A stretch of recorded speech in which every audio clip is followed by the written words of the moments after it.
Salut la team, bienvenue sur la chaîne, c'est Vince. Ce soir, on parle de chatbot IA, puisque aujourd'hui, j'ai passé une bonne partie de la journée à travailler sur le bot qu'on est en train de faire pour un client.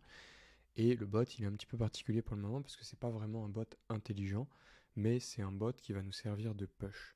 Qu'est-ce que je veux dire par là? Je veux dire que, en gros, ce bot, il s'active de lui-même au bout d'un temps que nous on choisit ou au bout d'un pourcentage de scroll de la page.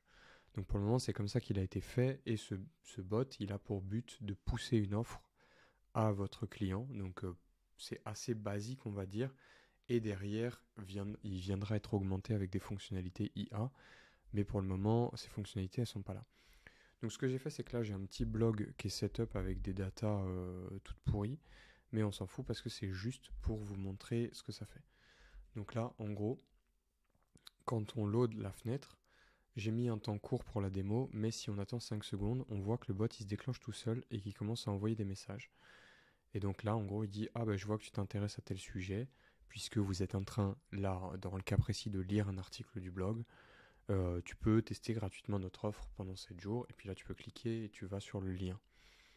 Et sinon, après, on aura des boutons genre j'ai des questions qui te redirigeront premièrement vers une FAQ au début, et après qui lanceront une conversation avec le bot. Donc ça, c'est un truc qu'on est en train de mettre en place pour un client.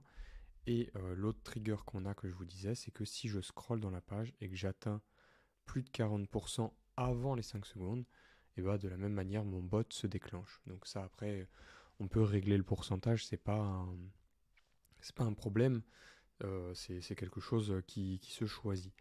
Donc voilà, ça, comment est-ce que je l'ai fait aujourd'hui? Je l'ai fait en utilisant un snippet de code que j'ai commencé à écrire et qui me sert à faire tout ce setup.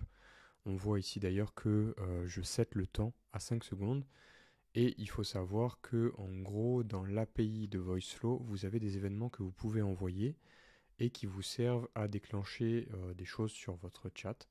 Par exemple, ici si je vais dans la console de mon navigateur, donc là je viens de l'ouvrir avec F12, mais si ici je mets Windows.voiceflow, voilà, ici déjà on voit qu'il contient chat. Donc là si je continue et que je mets cette fois-ci window, je vais y arriver, window.voiceflow.chat, on voit qu'on a des fonctions ici qu'on peut appeler dans un script JavaScript qui est sur notre page et qui nous servent à faire les différentes actions dont je vous parle. Donc là, par exemple, si je reprends encore une fois cette ligne-là et que cette fois-ci je mets un point close et que j'appelle la fonction, mon chatbot il va se fermer. Et de la même manière, si j'appelle open, le bot s'ouvre. Donc voilà, ça c'est des petites techniques, des petits trucs que vous pouvez utiliser. Moi maintenant ce que j'ai fait, le setup que j'ai fait, c'est que j'ai utilisé ACF, donc ACF parce que là je suis sur WordPress en l'occurrence, et en gros j'ai fait un groupe de champs dans mes options ici. Et ce truc là, ce que ça me permet de faire, c'est de pouvoir setter les pages sur lesquelles je veux que mon bot il soit actif, le message qu'il doit envoyer, le lien vers lequel il va rediriger, et le message juste avant le lien. Donc en gros, ça me permet moi de remplir ces messages-là dynamiquement. Et donc vous pouvez voir d'ailleurs que sur mon VoiceFlow, je vais vous montrer. Tac. Si je vous mets mon VoiceFlow ici, vous pouvez voir que ce que je fais ici, c'est que j'ai un petit bloc de JavaScript et il vient récupérer de mon payload, donc de ce que moi j'envoie depuis le code, je viens récupérer ce truc de message push là, message link et push link. On voit, je les récupère dans le payload. Donc message push, message link, push link. Et de la même manière, ici, on peut voir dans mon code que je les envoie dans la propriété launch avec le payload. Donc en gros, je les précharge dans le chat et au moment où le chat il est ouvert, donc avec le open, il va envoyer ces messages-là et du coup, ça va les déclencher dans ma conversation. Voilà, tout ce dont je vous parle là, vous pouvez le retrouver dans cette vidéo-là où où il explique comment c'est fait tout ce setup. Donc, n'hésitez pas à aller checker. Après, sinon, vous avez la documentation où il y a tout. On voit même des trucs vraiment très stylés, du genre ça là. C'est un truc que vous pouvez utiliser. Moi, je vais l'utiliser dans la version mobile. Et ce truc-là, ça permet, si vous l'utilisez comme ça ici, vous pouvez choisir le truc. Donc là, ce que je vais faire, c'est que je vais fermer le bot. Et si j'envoie, vous voyez, vous pouvez envoyer des pré-messages comme ça. Donc ça, pareil, vous le mettez dans un script JavaScript. Vous décidez quand est-ce que ça s'exécute. Et je sais pas, au bout de 10 secondes, par exemple, ou de 5 secondes, vous pouvez envoyer genre « Hey, n'hésite pas à ouvrir le chat si tu as une question », pour encourager l'utilisateur de manière non invasive à ouvrir le chat pour pas le faire fuir.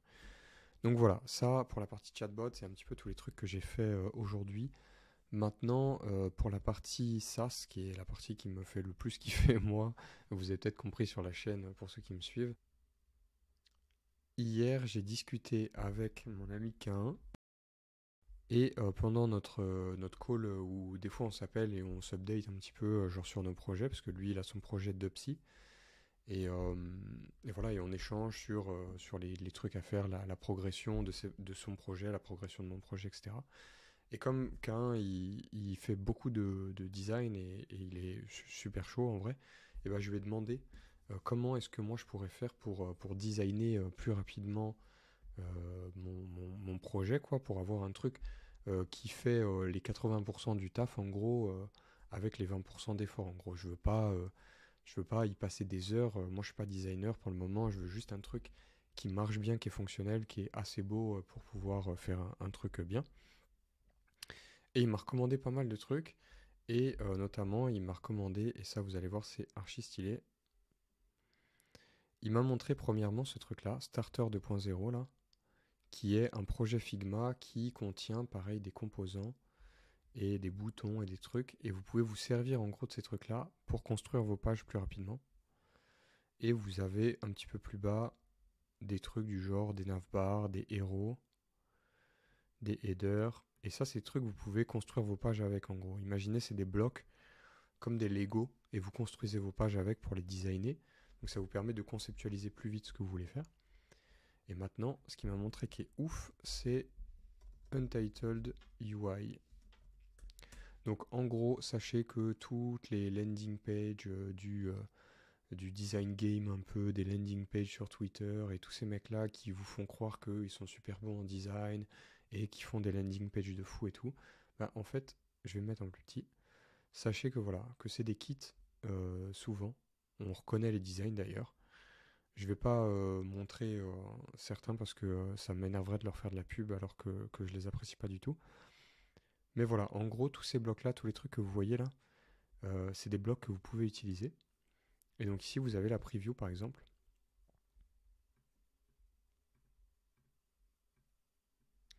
Donc c'est une librairie qui coûte 130 balles. Donc moi, je vais l'acheter demain. Et en gros, vous pouvez retrouver dedans.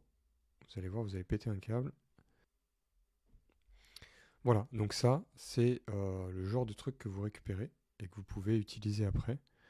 Donc là, il faut imaginer que tout ça, c'est des designs de landing page où vous pouvez virer les sections qui ne vous plaisent pas et modifier tout le contenu.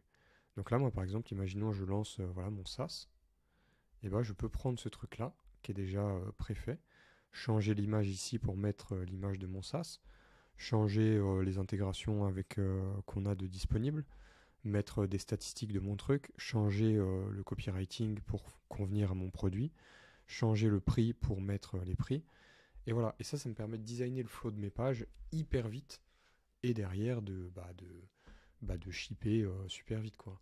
Pour peu que derrière vous sachiez exporter correctement et construire correctement vos pages, bah en 2-2 vous êtes capable de construire des SaaS et des trucs hyper bien quoi. Donc voilà, c'est un peu ça le plan d'utilisation et ce que je vais utiliser demain. Donc on en reparlera, je vous montrerai un petit peu mieux quand je l'aurai, je referai certainement une vidéo dessus parce que c'est un sujet hyper intéressant et demain on se concentrera uniquement sur la partie SaaS. Donc voilà, nous de notre côté avec mes deux associés ça avance plutôt bien. Aujourd'hui j'ai bien charbonné, le chatbot IA ça avance, mais j'avoue que j'ai quand même hâte de plier les projets chatbot IA et un autre projet que j'ai en cours pour pouvoir me concentrer un petit peu plus sur la partie SaaS, puisque c'est la partie où le code est le plus intéressant pour moi et où en vrai la, la possibilité de résultats et de gains et de valeur créée est la plus grande. Donc voilà, je m'arrête ici pour ce soir, je ne vais pas faire une vidéo trop longue. J'espère que vous aurez trouvé des infos intéressantes. N'hésitez pas à mettre en commentaire si vous avez des questions et tout. Et à rejoindre, si vous voulez, le Discord où je mettrai certainement des ressources. Je sais que je dois le faire depuis un moment. Il y a le Discord qui est prêt, mais j'ai pas mis encore toutes les ressources dessus. Donc voilà, je vous laisse avec ça et on se retrouve dans la vidéo de demain. Je vous souhaite une très bonne soirée. Ciao.